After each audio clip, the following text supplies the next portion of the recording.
Не беше само еднаш. Никогаш не е само еднаш. Првиот пат ми рече да молчам. И тишината ми се всели во градите. Вториот пат ми го скрши телефонот. Да останам без глас, без сведок. Третиот пат ме турна по скали. Како да ме турна подолго од падот, под себе сама. Ми повторуваше, без мене си никој. Никогаш нема да бидеш доволна. Зошто ова ми се случува баш мене? Зошто толку долго чекав? Зошто уште чекам? Дали јас сум виновна или само ме научија така да мислам? Дали некој ќе ми поверува? Дали некој ќе ме заштити кога ќе зборувам?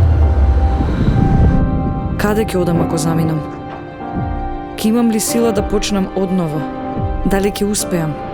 Ќе се препознам ли повторно себе си? Ќе најдам ли мир или само тишина? Стравот ме тераше да молчам, да се повлекувам, да исчезнувам во сопствената сенка. Што ако патот е потежок отколку што мислам? Ми требаше поддршка. Длабоко во себе знаев дека не можам сама.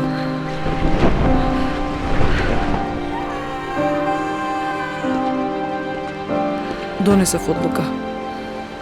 Собрав храброст и се пријавив на советување. Таму жените застанаа зад мене. Ми дадоа сила. Се бореа со мене. Женски. Солидарно. Заедно ја добивме правната битка. Конечно сум слободна и своја.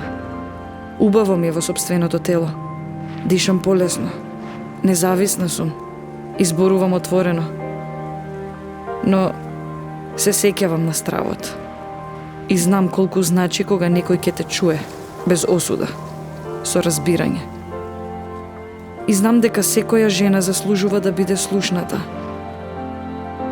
Затоа сега јас им помагам на други жени.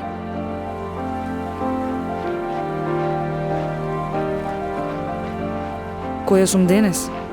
Денес сум среќна, жива и повторно цела. И тука сум за да потсетам. Секоја од нас заслужува нов почеток. Промени ја приказната. Стави крај на насилството.